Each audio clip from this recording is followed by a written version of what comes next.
School ಸ್ಮಶಾನ ಇರ್ಬೋದು, ಆಮೇಲೆ ಇದು ನಿವೇಶನ ಭಾಳ ಜನ ನಿವೇಶನ ಕೊಡೋದಿಲ್ಲ, ಗೌರ್ಮೆಂಟ್ ನಿವೇಶನ ಕೊಡೋದಿಲ್ಲ. ಏನಿದ್ರು ಪಂಚಾಯತ್ 1 ಲಕ್ಷ ಮನೆ ಇಲ್ಲ. ದಿನಾಂಕ 6 ಮಾರ್ಚ್ 2026ರಂದು ಬೆಂಗಳೂರು ನಗರ ಜಿಲ್ಲಾಧಿಕಾರಿಗಳಿಗೆ ಪ್ರಜಾ ವಿಮೋಚನಾ ಚಳುವಳಿ ವತಿಯಿಂದ ಮನವಿ ಪತ್ರವನ್ನು ಸಲ್ಲಿಸಲಾಯಿತು. ಕೊಪ್ಪ ಸರ್ವೆ ನಂಬರ್ 110ರಲ್ಲಿ ನಿವೇಶನಗಳಿಗೆ, ಅಂಬೇಡ್ಕರ್ ಭವನಕ್ಕೆ, ಸರ್ಕಾರಿ ಆಸ್ಪತ್ರೆ, ಸರ್ಕಾರಿ ಪಾಠಶಾಲೆಗೆ ಹಾಗೂ ಸ್ಮಶಾನಕ್ಕೆ ಭೂಮಿಯನ್ನ ಕಾಯ್ದಿರಿಸಬೇಕೆಂದು ಒತ್ತಾಯಿಸಿ ರಾಜ್ಯಾಧ್ಯಕ್ಷರಾದ ಆನೇಕಲ್ ಕೃಷ್ಣಪ್ಪನವರ ನೇತೃತ್ವದಲ್ಲಿ 100ಕ್ಕೂ ಹೆಚ್ಚು ಕಾರ್ಯಕರ್ತರೊಂದಿಗೆ ಬೆಂಗಳೂರು ನಗರ ಜಿಲ್ಲಾಧಿಕಾರಿಗಳಿಗೆ ಮನವಿ ಪತ್ರ ಸಲ್ಲಿಸಲಾಯಿತು.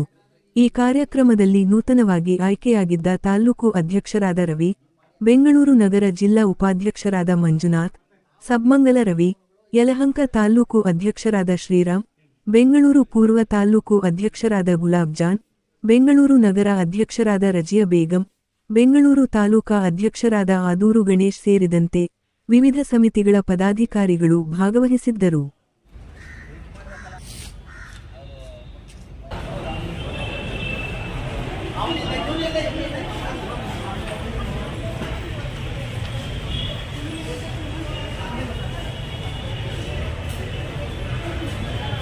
ಸೈಟ್ಗಳು ಕೊಡಬೇಕು, ಅಂಬೇಡ್ಕರ್ ಭವನ, ಸ್ಮಶಾನ, ಸರ್ಕಾರಿ ಶಾಲೆ, ಆಮೇಲೆ ಸರ್ಕಾರಿ ಆಸ್ಪತ್ರೆಗಳಿಗೆ ಆನೇಕಲ್ ತಾಲೂಕದು ಕೊಪ್ಪ ಸರ್ವೆ ನಂಬರ್ 110 ಅದರಲ್ಲಿ ಕೊಡಬೇಕಂತ ನಮ್ಮ ಮನವಿ.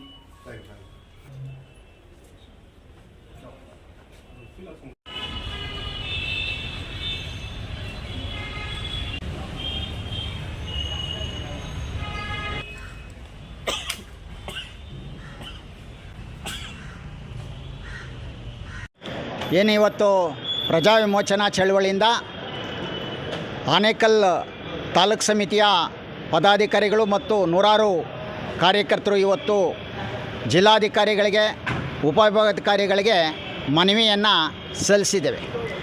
ಮನವಿಯ ಉದ್ದೇಶ ಪ್ರಮುಖವಾಗಿ ಆನೇಕಲ್ ತಾಲೂಕಿನ ಕೊಪ್ಪ ಸರ್ವೆ ನಂಬರು 110ರಲ್ಲಿ ಸುಮಾರು 30-40 ಎಕರೆ ಭೂಮಿ ಇದೆ. ಅದರಲ್ಲಿ ಒತ್ತುವರಿ ಮತ್ತು ಅಕ್ರಮ ದಾಖಲೆಗಳನ್ನು ಸೃಷ್ಟಿ ಮಾಡಿರ್ತಕ್ಕಂಥವ್ರ ಮೇಲೆ ಕ್ರಮ ಜರುಗಿಸಿ ಇದೇ ಜಿಲ್ಲಾಧಿಕಾರಿಗಳು ಬಂದು ಸುಮಾರು 13-14 ಎಕರೆ ಭೂಮಿಯನ್ನು ಸರ್ಕಾರದ ವಶಕ್ಕೆ ಪಡೆದು ಕಾಂಪೌಂಡನ್ನು ನಿರ್ಮಿಸಿದ್ದಾರೆ. ಈಗ ಅದು ಡಬ್ಬಲ್ ರೋಡ್ಗೆ ಬರ್ತಕ್ಕಂಥ ಭೂಮಿಯಾಗಿದೆ. ಆ ಭೂಮಿ ಕೋಟ್ಯಾಂತರ ರೂಪಾಯಿ ಬೆಲೆ ಬಾಳ್ತಕ್ಕಂಥ ಭೂಮಿ ಇದೆ. ಆ ಕೊಪ್ಪ ಗೇಟು ಮತ್ತು ಕೊಪ್ಪ ಗ್ರಾಮದಲ್ಲಿ ವಾಸ ಮಾಡ್ತಕ್ಕಂಥ ಶೋಷಿತ ಸಮುದಾಯದ ಅನೇಕ ಕಡುಬಡವರು ಕೂಡ ಅಲ್ಲಿದ್ದಾರೆ. ಆ ಎಲ್ಲ ನಿವೇಶನ ರಹಿತ ಕಡುಬಡವರಿಗೆ ನಿವೇಶನಗಳನ್ನು ಕೊಡಬೇಕು. ಮತ್ತು ಅಲ್ಲಿನ ಗ್ರಾಮಸ್ಥರಿಗೆ ಆ ಭೂಮಿನಲ್ಲಿ ಸರ್ಕಾರಿ ಆಸ್ಪತ್ರೆ, ಸರ್ಕಾರಿ ಪಾಠಶಾಲೆ ಮತ್ತು ಅಂಬೇಡ್ಕರ್ ಭವನ ಮತ್ತು ನಿವೇಶನಗಳು ಮತ್ತು ಸ್ಮಶಾನಕ್ಕಾಗಿ ಆ ಎಲ್ಲ ಭೂಮಿಯನ್ನು ಕಾಯ್ದಿರಿಸಿ ಆದೇಶವನ್ನು ಮಾಡಬೇಕು ಅನ್ನೋ ಒಂದು ಮನವಿಯನ್ನು ಈಗ ನಾವು ಈಗಾಗಲೇ ಜಿಲ್ಲಾಧಿಕಾರಿಗಳಿಗೆ ಕೊಟ್ಟಿದ್ದೇವೆ. ಜಿಲ್ಲಾಧಿಕಾರಿಗಳು ಹೇಳೋದು ಏನಂದರೆ, ಈಗಾಗಲೇ ರಾಜ್ಯ ಸರ್ಕಾರ ಬೆಂಗಳೂರು ನಗರ ಮತ್ತು ನಗರ ಜಿಲ್ಲಾ ವ್ಯಾಪ್ತಿನಲ್ಲಿ ನಿವೇಶನಗಳನ್ನು ಕೊಡಬಾರ್ದು, ಮನೆಗಳನ್ನು ಕಟ್ಟಿಕೊಡಬೇಕು ಅನ್ನೋ ಮಾತನ್ನು ಜಿಲ್ಲಾಧಿಕಾರಿಗಳು ನಮಗೆ ಹೇಳಿದರು. ಆಯಿತು, ಈಗ ಅದಕ್ಕೆ ಪೂರಕವಾಗಿ ಈ ರಾಜ್ಯದ ಮುಖ್ಯಮಂತ್ರಿಗಳು ಇವತ್ತೇನು ಬಜೆಟ್ ಮಂಡನೆ ಇದೆ, ಅದರ ನಂತರ ಇನ್ನೊಂದು ಸ್ವಲ್ಪ ದಿನಗಳಲ್ಲಿ ರಾಜ್ಯದ ಮುಖ್ಯಮಂತ್ರಿ ಮತ್ತು ವಸತಿ ಸಚಿವರನ್ನು ಕೂಡ ನಾವು ಭೇಟಿ ಮಾಡಿ ಏನಾದರೂ ನೀವು ಗ್ರಾಮೀಣ ಭಾಗದಲ್ಲಿ ಏನು ನಿವೇಶನಗಳು ಕೊಡೋಕ್ಕೆ ಸಾಧ್ಯ ಆದರೆ ನಿವೇಶನಗಳು ಕೊಡಬೇಕು. ಸಪೋಸ್ ಸಾಧ್ಯ ಆಗಿಲ್ಲ ಅಂದರೆ ಮನೆಗಳನ್ನ ಕಟ್ಟಿ ಏನು ಪ್ರಜಾ ವಿಮೋಚನಾ ಚಳುವಳಿನಲ್ಲಿರ್ತಕ್ಕಂಥ ಎಲ್ಲ ಬಡವರ ಕಾರ್ಯಕರ್ತರು, ನಿವೇಶನ ರಹಿತರು, ಎಲ್ಲ ಶೋಷಿತ ಸಮುದಾಯದವರು, ಅಲ್ಪಸಂಖ್ಯಾತರು ಯಾರಿದ್ದಾರೆ ಅವರೆಲ್ಲರಿಗೂ ಕೂಡ ಕೊಡಬೇಕು ಅನ್ನೋ ಒಂದು ಮನವಿಯನ್ನು ಕೂಡ ಯಾರು ಬಡವರು ಪಟ್ಟಿಯನ್ನು ಮಾಡಿ ನಾವು ಅವರಿಗೆ ಸಲ್ಲಿಸ್ತೇವೆ. ಮತ್ತು ಜಿಲ್ಲಾಧಿಕಾರಿಗಳು ಕೂಡ ಇನ್ನೂ ಅನೇಕ ಬಲಾಢ್ಯರು ಆನೇಕಲ್ ತಾಲೂಕು ವ್ಯಾಪ್ತಿಗೆ ಸಂಬಂಧಪಟ್ಟಂಗೆ 25-30 ಕೋಟಿ ಬೆಲೆ ಬಾಳ್ತಕ್ಕಂಥ ಭೂಮಿಗಳಿದೆ. ಆ ಭೂಮಿಗಳನ್ನು ಭಾಳಷ್ಟು ಬಲಾಢ್ಯರು ಹಾಕ್ಕೊಂಡಿದ್ದಾರೆ. ಬಹುಶಃ ಈಗ ಹುಲಿಮಂಗಲ ಸರ್ವೆ ನಂಬರಲ್ಲಿ ಸುಮಾರು 300 ಕೋಟಿಗೆ ಬೆಲೆ ಬಾಳ್ತಕ್ಕಂಥ ಭೂಮಿಯನ್ನು ಈಗಾಗಲೇ ನಾನು ದಾಖಲೆಗಳನ್ನು ತೆಗೆದಿದ್ದೀನಿ. ಆ ಭೂಮಿಯನ್ನು ಇದುವರೆಗೂ ಜಿಲ್ಲಾಡಳಿತ ಆಗಲಿ ತಾಲೂಕು ಆಡಳಿತ ಆಗಲಿ ಇದುವರೆಗೂ ಕೂಡ ಅದನ್ನು ಸರ್ಕಾರದ ವಶಕ್ಕೆ ಪಡೆದಿಲ್ಲ. ಆಮೇಲೆ ಸರ್ಕಾರಿ ಭೂಮಿಯನ್ನು ಒತ್ತುವರಿ ಮಾಡಿ ಬೇರೆ ರಾಜ್ಯದ ಬಿಲ್ಡರ್ಗಳು ಬಂದು ಅಪಾರ್ಟ್ಮೆಂಟ್ಗಳು ಕಟ್ಟಿರೋದು ಇರ್ಬೋದು, ನಿವೇಶನಗಳನ್ನು ಒತ್ತುವರಿ ಮಾಡಿರೋದು ಇರ್ಬೋದು, ಇವೆಲ್ಲವನ್ನು ಕಬಳಿಸಿದ್ದಾರೆ. ನಾನು ಜಿಲ್ಲಾಧಿಕಾರಿಗಳಿಗೆ ಒತ್ತಾಯ ಮಾಡ್ತೇನೆ, ನೀವು ಯಾರೆಲ್ಲ ಬಡವರು ಅಕ್ರಮವಾಗಿ ಮಾಡ್ಕೊಂಡಿದ್ದಾರೆ ಅವ್ರನ್ನ ಬಿಡಿಸೋದ್ರ ಜೊತೆಗೆ ಹೆಚ್ಚು ಬಲಾಢ್ರಿ ಯಾರಿದ್ದಾರೆ ಅವರು ಹಾಕ್ಕೊಂಡಿರ್ತಕ್ಕಂಥ ಭೂಮಿಗಳನ್ನು ಬೆಳೆಸಿ ಅವರ ಮೇಲೆ ನೀವು ಕ್ರಿಮಿನಲ್ ಪ್ರಕರಣಗಳನ್ನು ದಾಖಲು ಮಾಡಬೇಕು ಅನ್ನೋ ಒಂದು ಒತ್ತಾಯವನ್ನು ಮಾಡ್ತೇನೆ.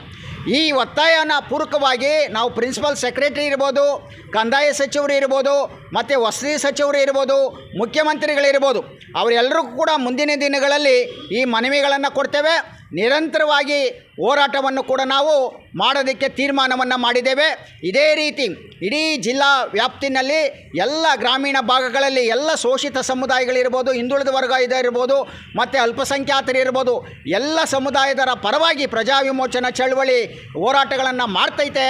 ಪ್ರತಿನಿತ್ಯ ಅವರ ಏನೆಲ್ಲ ಬೇರೆ ಬೇರೆ ಇತರೆ ಕೆಲಸ ಕಾರ್ಯಗಳು ಏನಿದೆ ಅವೆಲ್ಲವನ್ನು ಕೂಡ ನಾವು ಹೋರಾಟದ ಮೂಲಕ ಬಗೆಹರಿಸ್ತೀವಿ ಅನ್ನೋ ಮಾತನ್ನು ಈ ಸಂದರ್ಭದಲ್ಲಿ ಹೇಳೋದಕ್ಕೆ ಇಷ್ಟಪಡ್ತೇನೆ.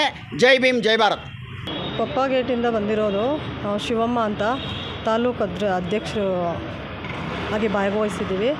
ನಾವು ನಮ್ಮ ಕೊಪ್ಪ ಗೇಟಲ್ಲಿ ನಮಗೆ ಎಲ್ಲ ಅನುಕೂಲ ಆಗಬೇಕು, ಮತ್ತು ಎಲ್ಲ ದಲಿತರು ಬಡವರು ಎಲ್ಲರೂ ಇದ್ದೀವಿ. ನಾವು ಅದಕ್ಕೋಸ್ಕರ ಅರ್ಜಿ ಸಲ್ಲಿಸೋದಕ್ಕೆ ಇಲ್ಲಿಗೆ ಬಂದಿದ್ದೀವಿ. ಇನ್ನು ಮುಂದೆ ಎಲ್ಲ ಆಫೀಸ್ಗೂ ನಾವು ಹೋಗ್ತೀವಿ.